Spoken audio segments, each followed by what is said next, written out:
All right, guys. So in today's video, we took an L. In today's recap, it's currently Thursday or Friday, 9:44, 10:44 New York time. And yeah, I took an L. Here was the trade on YM. I did trail my stops a little bit too early, I should say. And originally, the stop loss was all the way up here. I won't lie, it was all the way up here. A 1-to-1 would have been right around let's see, right around there. This would have been a clear 1-to-1, risking 1%. But then eventually I started trailing the stop, and then eventually it was bad. I won't lie, it was bad. I got FOMO, I got emotional, and shorts were good. I won't lie, shorts were good. But on YM, bro, like it's just not ideal. I think I should have been trading like NQ or ES. Look how bullish it is. Like it. I don't think it has much juice to go to the downside, if I'm being truly honest. And then whenever I saw this, I just instantly, I thought, on the 1 minute, I was like, all right, yeah, we're probably going to get stopped out. Market's not really bearish, it's bullish. But then little to my, and then I got a really bad fill. I won't lie. I entered all the way down here. I got FOMO, bro, because I thought this candle was going to close down here. Boom, broke one of my rules. It's not really about candle closures, but in this type of scenario, it is. Because again, it's not really a high quality setup to me. It's more of like a B plus type setup. It's an A plus setup, I won't lie, but it's not really that with the speed and the momentum. It's not really there, So I'm probably gonna have to go run for 5 miles right now. Because again, broke my rules, and a better entry would have been down here with a stop loss above here, and this would have been a clear 1-to-1. The market would have came back up, retraced, and then eventually would have had strong displacement. 3 candles already met my entry, or 4 candles would have met my take profit. And that would have been basically the trade for today. Just something like this. We simply waited for the candle closure below. Because again, we have 2 fair value gaps here on the 2 minute. That's something I really didn't like. Because again, if you go to the 3 minute, there's nothing there. The 4 minute, the 5 minute, there's nothing really there.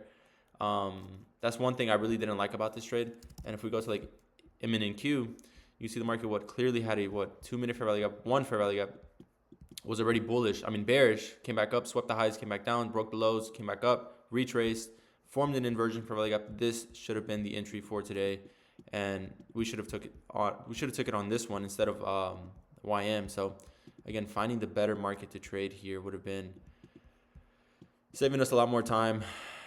Even a 1-to-1 here would have been a lot sooner. You can see here, as soon as you enter, it's around. As soon as you enter, this is 2 candles basically. You hit your take profit for a 1-to-1, and then 40-point stop, 40-point take profit. Beautiful trade, honestly. I can't even lie to you guys. And if you had let this run, you would have hit like a 1-to-2. You would have. I don't even want to think about it really though, but it's just like one of those scenarios in my mind where like, bro, you shouldn't be trading this one. You should be trading the weaker one, and this one's clearly weaker, bro. It's clearly weaker. I'm gonna have to go journal this. But yeah, that's pretty much really the trade. Let's go over the higher time frame on YM. So I can show you guys basically what I was looking at. Look at the higher time frame. We're breaking all-time highs. Why are you trading this one, bro? Why? Clearly bullish. Met buy side. 4-hour time frame. We had a 4-hour candle range low sweep. We also swept this one right here. We're looking really, really bullish. But on the 1-hour time frame, right here, you can see basically we swept that candle range high. 30-minute time frame. Candle range low, came back up. Then eventually we had strong displacement to the downside after that. And then on the 15-minute time frame, we had a 15-minute CRT here. Clear as day. And then you can see the market, as soon as the third candle opened up, we just had strong displacement down. On the 5-minute time frame, this is where we got stopped out at 10 a.m. The market came back up, and then eventually started to melt down lower. And it's really unfortunate because, again, this was a good trade, but we entered all the way down here. We got stopped out. Stop loss placement wise, we should have honestly had it at this high since we're trading this inversion. But if we traded this inversion and we saw this right here and we waited for it to get inverse all the way down here and we formed another fair value up, that should have been up here. So again, the first trade didn't really have a good, clear definition of where we wanted it to be. And then eventually you can see we got stopped out there. We should have honestly had a better stop loss placement, if I'm being truly honest. We had a 1-minute SIBI here. We should have waited for all the way up here to get invalidated. I know it's a big stop loss though, and that's kind of why I didn't want to have it all the way up there, because then eventually to have it 1-to-1, you're gonna have to risk all the way down here. Is it worth it to win? Yes, I think it's worth it to win. But even then, we should have just been trading something like ES, since we knew we were a little bit more bearish than bullish today. And that's really it, bro. The account is, I'm going to have to journal this. I'm not going to clean it. So account is at minus 500, basically minus 1% again. I feel like I'm going back and forth, bro. Like, I'm going back and forth, and it's so draining mentally, bro. So draining mentally. I'm glad this week has come to an end. I'm going to take the week off, or I'm not even going to take I can't, because the weekend's already over. I mean, the weekend's here. But it's going to take the weekend to reflect and really see what I'm doing wrong, and just try to learn from it, bro. Because, again, in my honest opinion, bro, we should have not taken this L, if I'm being truly honest. We should have not taken this L. This should have been a green day. And yeah, now we're in deeper in drawdown. We're back in drawdown, I guess. Again, I'm not really trying to worry about the performance. I'm just trying to take good trades, bro. And I realized that today I didn't have that in the back of my mind, you know.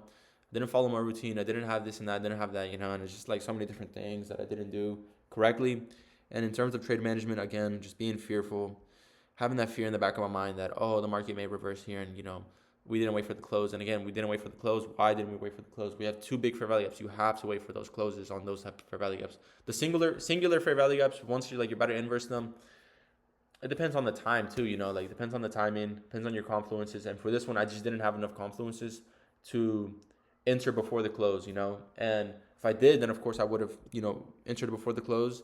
But on this one, you have to wait for the close, and I'm going to have to review that and put that in there. So that's basically really it for today. We're up still on the week, but we're still down overall. But on the month, we're green. But again, just really unfortunate, bro, because again, it's just like we're going back in circles. This is what it feels like. I'm going back in circles, trading the XFA. I feel like I'm not able to, like, really trade it because, again, I'm just being so afraid that I'm on an XFA and, like, I don't want to lose, you know. So that's really it, bro.